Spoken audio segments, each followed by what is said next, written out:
in my mind. This sentiment has evolved, but the message remains the same, that I'm solely responsible for her life. Now, at 19, I've grown to feel disconnected from her expectations. Her constant reminders of mortality have led to a sense of apathy within me. It's hard to muster the motivation to help her, even when it's needed the most. I'm left questioning my own behavior and wondering if I'm just being a bad child for feeling this way. Can anyone relate to this situation? Am I the only one who's struggled with this kind of emotional manipulation? TLDR*. My mom constantly guilt trips me into doing things for her, citing her eventual death and how I'll be left alone.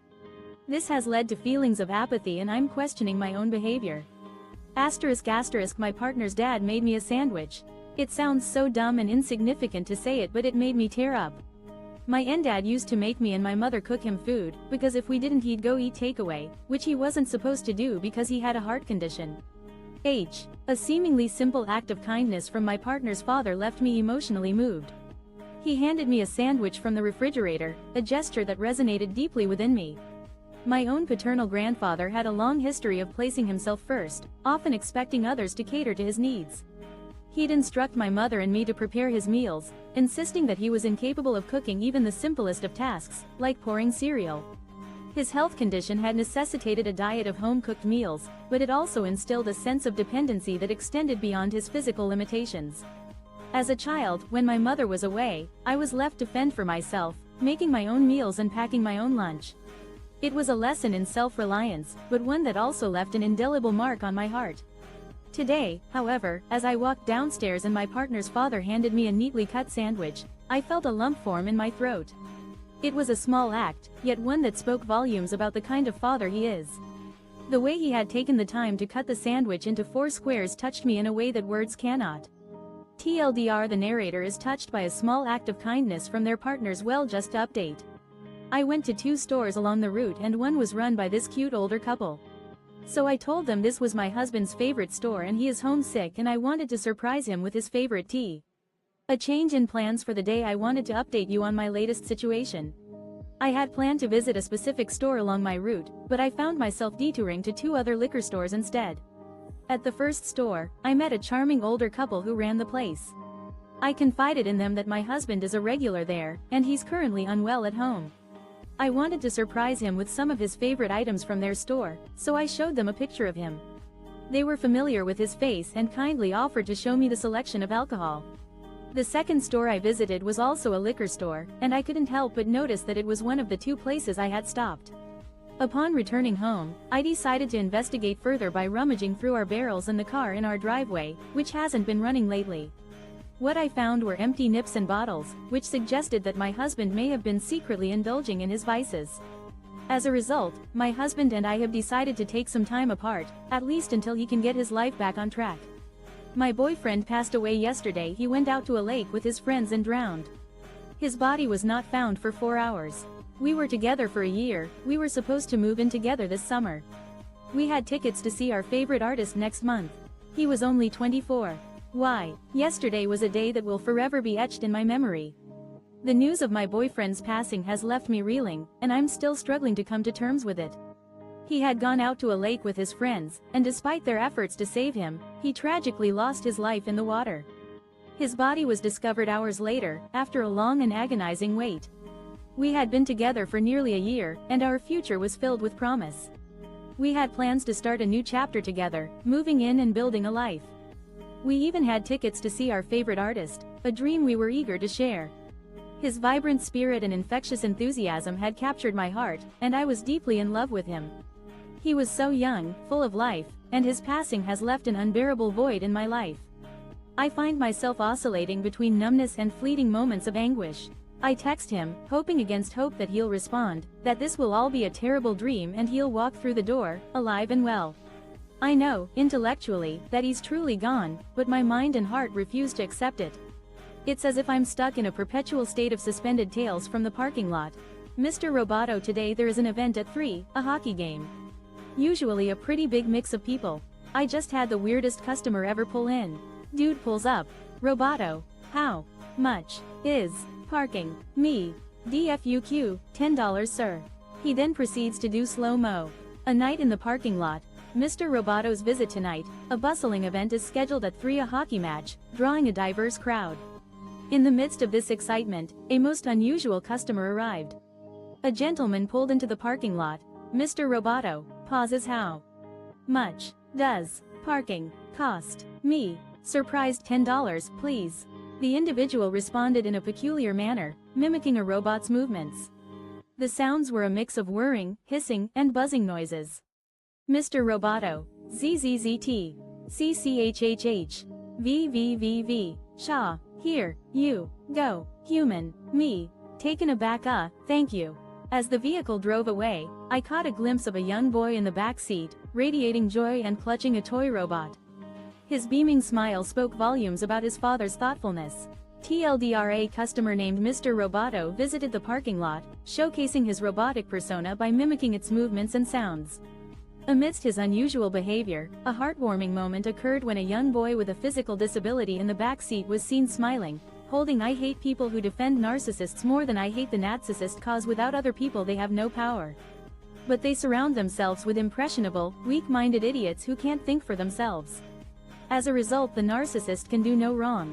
The narcissist WR. There's a peculiar phenomenon where individuals defend narcissists with unwavering loyalty, often surpassing their disdain for the narcissist themselves.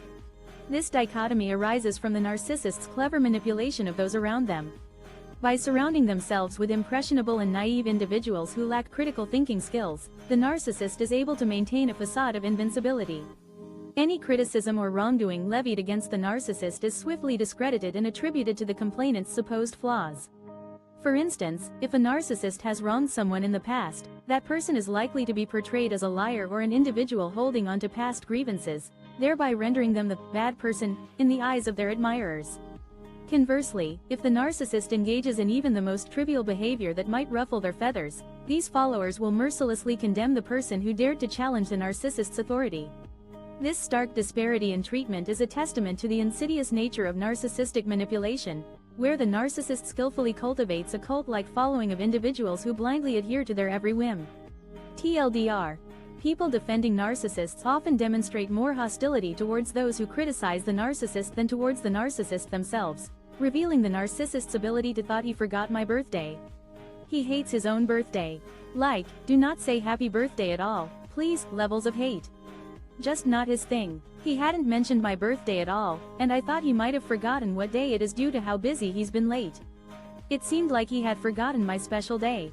He's not a fan of celebrating his own birthday, so much so that he'd rather not have it acknowledged at all. It's not his cup of tea. Given how busy he's been lately, I wasn't surprised when he didn't mention my birthday, thinking he might have even lost track of the date. However, at 12:01 a.m., he suddenly stopped our TV show, broke into an impromptu rendition of Happy Birthday, and retrieved the snacks, drinks, and cake he had secretly bought earlier while I was at work. We're planning a visit to the plant nursery later, where I'll get to pick out my own present, a lovely plant. I'm absolutely smitten with him. Edit. Thank you for the birthday wishes, I appreciate y'all's smiley face. The WA doesn't like my project car, so I've decided to park it legally in front of the neighborhood's grand entrance. For context, my family and I recently moved into a rental house while our new house is being built. The rental is in the back of a gated community on a mostly. The homeowners association's disapproval has led me to park my project car at the neighborhood's main entrance. To provide context, my family and I are temporarily residing in a rental house while our new home is being constructed. The rental property is situated at the rear of a gated community on a mostly undeveloped street. Recently, I received a letter from the homeowners association informing me that I'm not adhering to a regulation, which includes a strictly enforced by towing provision stating that vehicles may not be parked on the street overnight. The letter included a photograph of my project car, a 30-year-old BMW, parked outside our rental house on the street. This prompted me to research the HOA's restrictions, which I hadn't seen before as a renter, and I discovered a long list of regulations, including one that carries a hefty fine for leaving the garage door open when not in use. I was taken aback by this revelation, as several of my neighbors have parked their cars on the street without issue since I moved in, leading me to assume it was permissible. I speculate that they may have targeted me specifically due to the age of my vehicle, but I argue that it's well maintained and not an eyesore. Tifu by falling in love with my husband, obligatory. This didn't happen today. Reading that, falling in love with my wife, Tifu today reminded me of a similar situation I experienced in my early 20s. Me, 21M, and Amp, my best friends bro, 25M, were roommates in an A cautionary tale of unrequited love. The first was reminded of a peculiar situation from my past that bears some resemblance to the falling in love with my wife, Tifu story I came across today. During my early 20s, my roommate and close friend, who was 5 years older, approached me with an unusual proposal. At the time, I was a college student in Southern California, and he was a young engineer working at an aerospace firm, where his exceptional skills and charisma earned him a hefty salary. He expressed concerns about the high cost of living in California and how his finances were being drained by taxes. He jokingly suggested that I ask one of my sisters to marry him, for tax purposes, and he'd be willing to compensate her handsomely. I seized the opportunity to poke fun at the idea, suggesting that I'd be more than willing to marry him for a smaller stipend. To my surprise, he took me seriously and agreed to the arrangement. We went through the motions, getting dressed up, taking wedding photos, and even visiting a courthouse with our friends as witnesses. As a result, I gained a tidy sum of money and rent-free accommodations, while he benefited from a significant tax reduction. Over the TIFU by not telling my company I'm colorblind. Obligatory. This did not happen today. I have protanopia, the color red is non-existent to me, as well as most of the green spectrum, with a considerable part of the blue spectrum classified as muddied. Back in 2006 I took a job. TIFU by concealing my color blindness from my employer. For those unfamiliar, I have protanopia, a condition where the colors red, green, and parts of the blue spectrum appear differently to me. This includes a lack of red visibility and a distorted view of the green spectrum. I've grown accustomed to living with this condition, often choosing not to disclose it as it doesn't significantly impact my daily life. In 2006, I transitioned from a software-focused job to the transportation department, handling cargo shipping and receiving.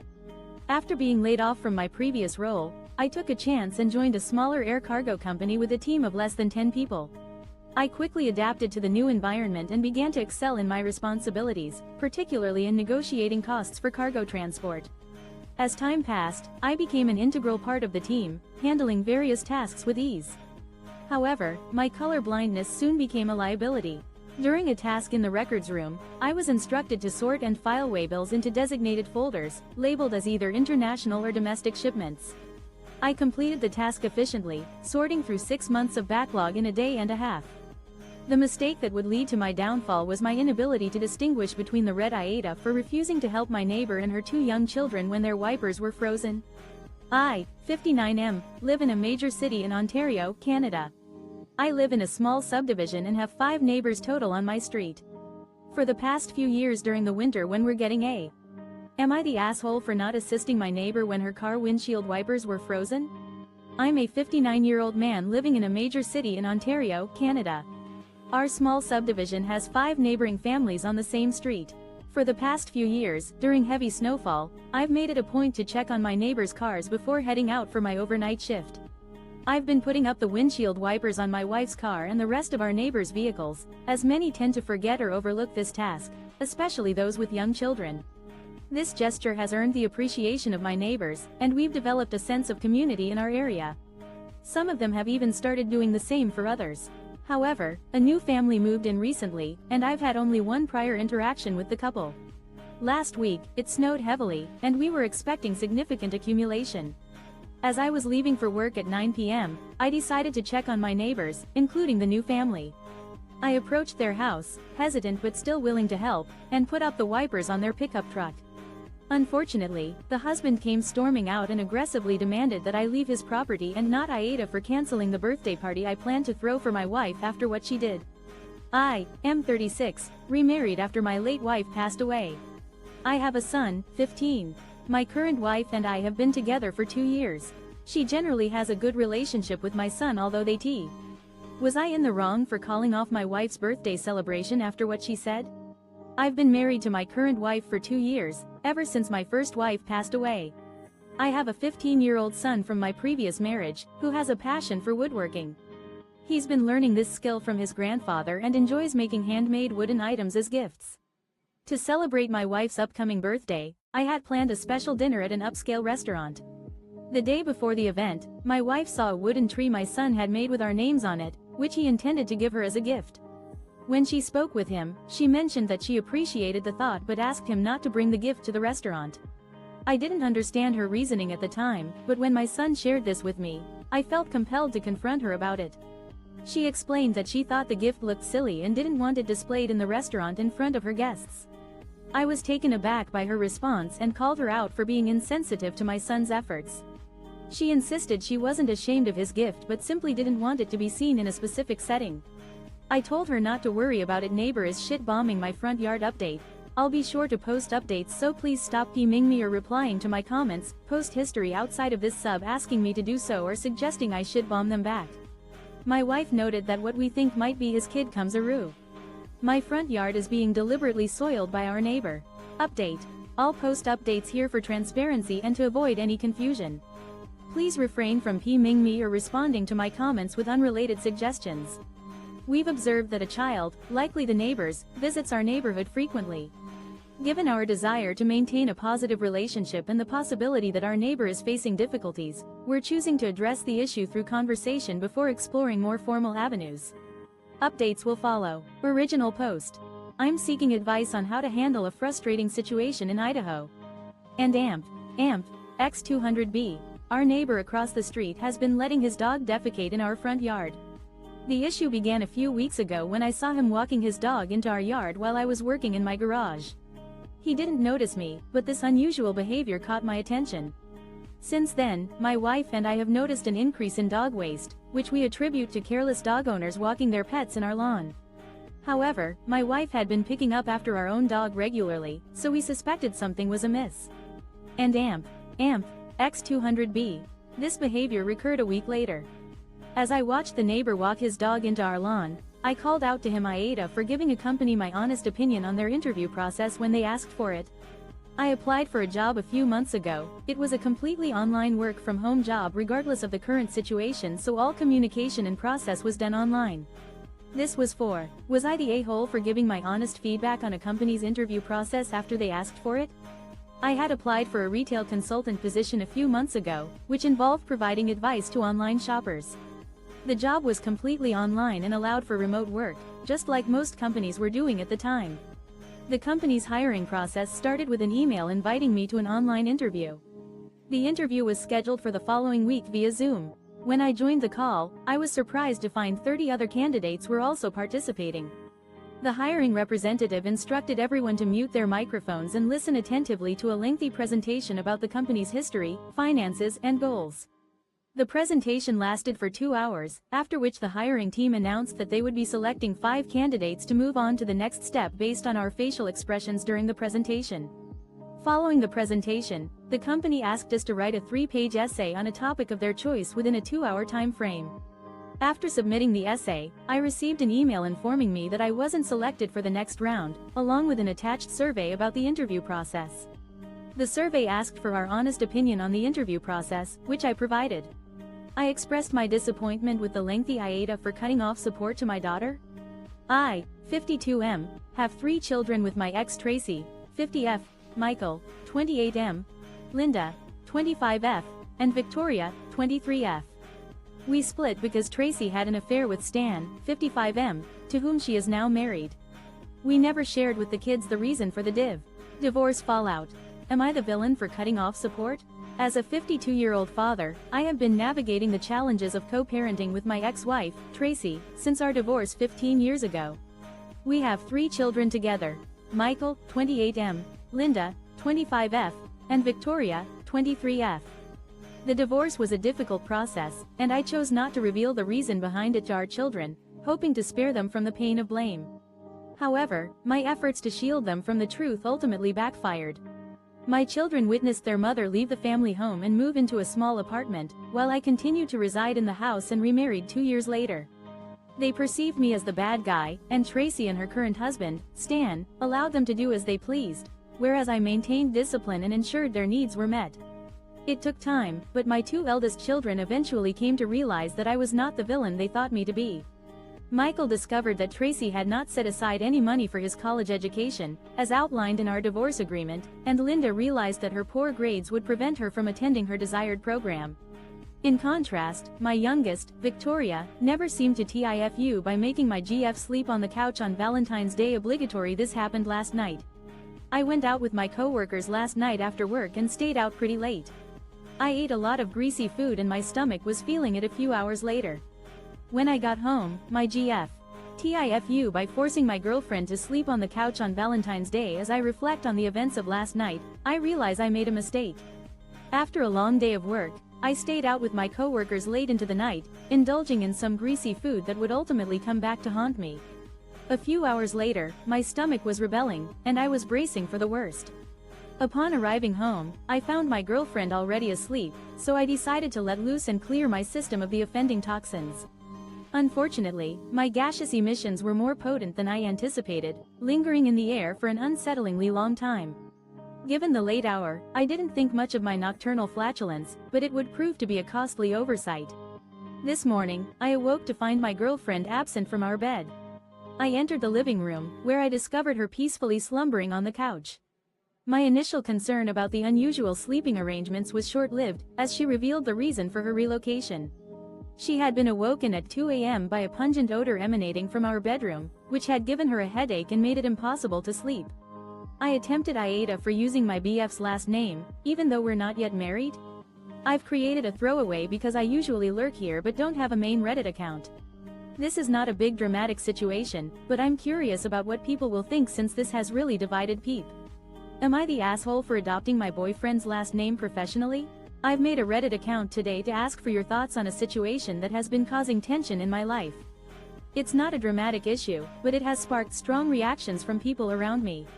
I'm a 30-year-old female copywriter working in a highly competitive field. Although English isn't my native language, I've spent over 6 years honing my writing skills in English and have had a successful career as a result. A couple of years ago, I was struggling to land job interviews, and I hypothesized that it might be due to my last name being too common and people assuming I was not proficient in English. To test this theory, I asked my English native boyfriend if I could use his last name on job applications. Given that we're planning to get married and I would eventually take his last name, I didn't see a problem with it. I made it clear that I wouldn't be claiming to be a native English speaker, but rather stating that I have a native level proficiency. To my surprise, using his last name on my CV actually worked. I landed my current job, and I continue to use his last name on my professional profiles, not proud to be Texan anymore. There used to be a time when I was proud of my home state. I used to joke with people from out of state that they better stop talking smack about Texas, or else. But not anymore. Talk all the shit you want about that god-forsaken state. Be losing faith in the Lone Star State. There was a time when I took pride in calling Texas my home. I'd often jokingly tell people from other states to watch their backs when it came to disparaging the Lone Star State, but those carefree days are long gone. The state's current leadership, a significant portion of its residents, and the values they represent have become an embarrassment, making me ashamed to call Texas my home. I'm not surprised when people say horrible things about the state. It's hard to argue with the facts anymore. As a 25-year-old woman who proudly identifies as pro-choice, the recent restriction on abortion access is a huge step backward. This draconian measure strips women of their right to make decisions about their own bodies, taking us centuries back in the fight for reproductive freedom. It's disheartening to see the erosion of women's rights in Texas, and I'm terrified that other states will follow suit. My recent move away from Texas has given me a sense of relief, but I'm still worried about the state's trajectory and the influence of its strong religious conservative base. I don't plan on needing an abortion anytime soon, but I want the option to be available to me and other women, should we tifu by aggressively molesting an older woman in a crowd. I completely forgot about this story, but my cousin reminded me of it this afternoon. I was maybe 14 to 15 years old when this happened, so quite a while ago. Please be kind, I was also a dumb kid once. In any case, we were. I'm still cringing from that time I accidentally grabbed an elderly woman's chest at a street festival. I was reminded of this story by my cousin this afternoon, and I'm still mortified about what happened. It was probably around 14 to 15 years ago, so quite a while ago, but I'm still embarrassed about it. We were at a street festival and my cousins and their family were visiting from out of town, so we were out exploring the festival all evening. I was holding a bunch of paper cones from the cotton candy stand, so I put them in a bin and headed back to find my family. There was a huge crowd at this point because someone was bungee jumping off a crane, but I spotted my cousin's jacket in the crowd, which gave me a burst of excitement. I had this annoying habit of teasing him by grabbing his chest, which always got a reaction from him, so I walked up behind him and gave him a squeeze. However, what followed was a loud, hoarse scream, and multiple blows to my head and neck. I was completely taken aback and didn't know what was happening, so I just kept apologizing to him while covering my face. When I stepped back a bit, today my best friend had a mental breakdown. He is my best friend, but I realized I was never his best friend. I have known Gary since my sophomore year, we have been best friends since then. He was always there for me no matter of the situation. When my ex cheated on me and I witnessed a heartbreaking moment in my relationship with Gary, my self-proclaimed best friend. I've known him since my sophomore year, and for years, I've relied on him for emotional support. When I went through a difficult breakup, I became withdrawn and struggled with depression. Gary stepped in, helping me turn my life around by enrolling me in a gym, cleaning up my laptop, and encouraging me to attend therapy. His guidance even assisted me in preparing for a job interview that led to my current position. Gary is a highly respected and beloved individual, admired by all for his intelligence, charisma, and warm personality. Many people seek his counsel, drawn to his kindness and wisdom. I, too, have confided in him about my problems, often breaking down in tears in front of him. However, our dynamic was about to take an unexpected turn. During a casual outing, Gary suddenly broke down, sobbing uncontrollably and exhibiting erratic behavior. I was stunned, as I've never seen him so vulnerable. He confided in me that he was exhausted and couldn't continue, though it wasn't clear what he was referring to. He requested that I drop him off at his parents' house, which I did. As I returned home, a disturbing "I don't want to take part in my GF's 23F sex ritual on our wedding night, but I still want to marry her" my post was capped because I didn't have a throwaway account, but I'd like some advice.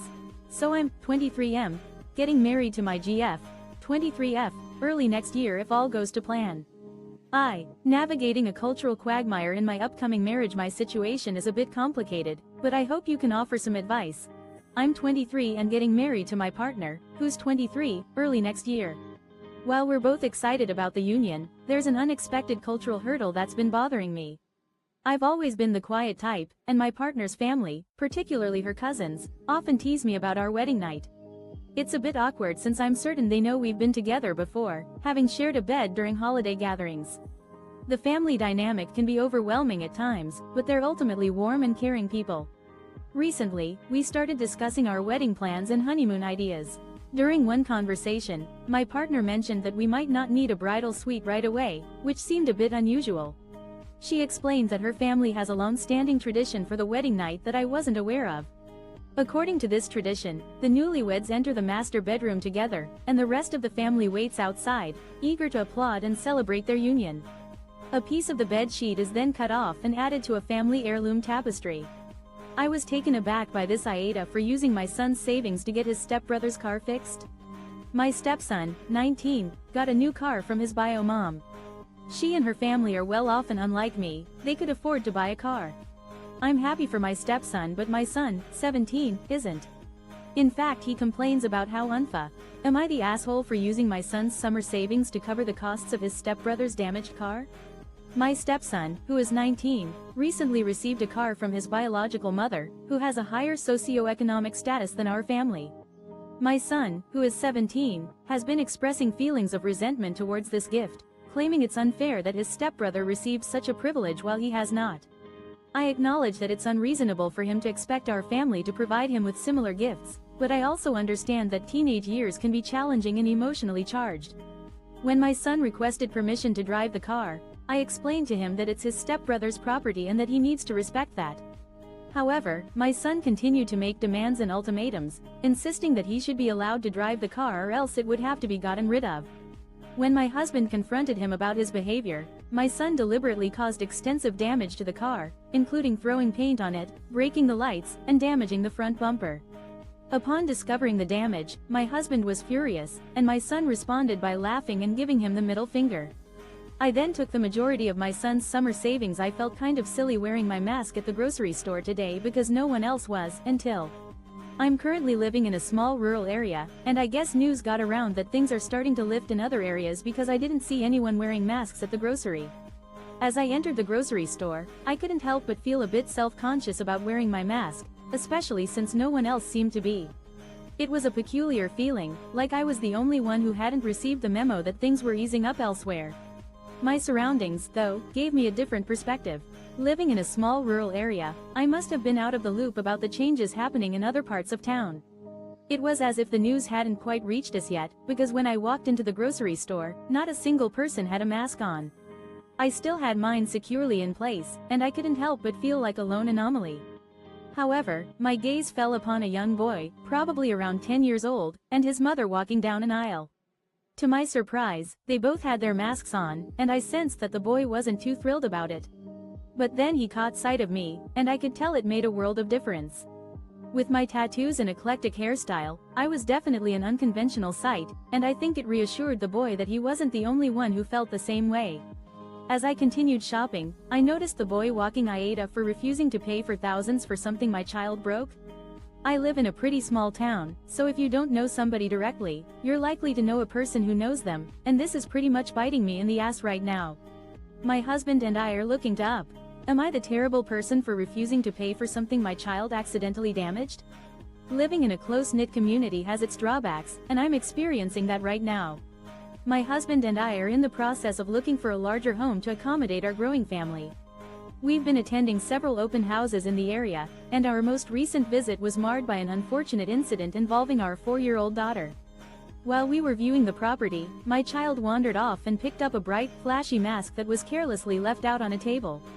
It was extremely loud, and when I spotted her handling it, I quickly intervened, but unfortunately, it was already damaged. The incident left me feeling embarrassed, and we decided it was time to leave.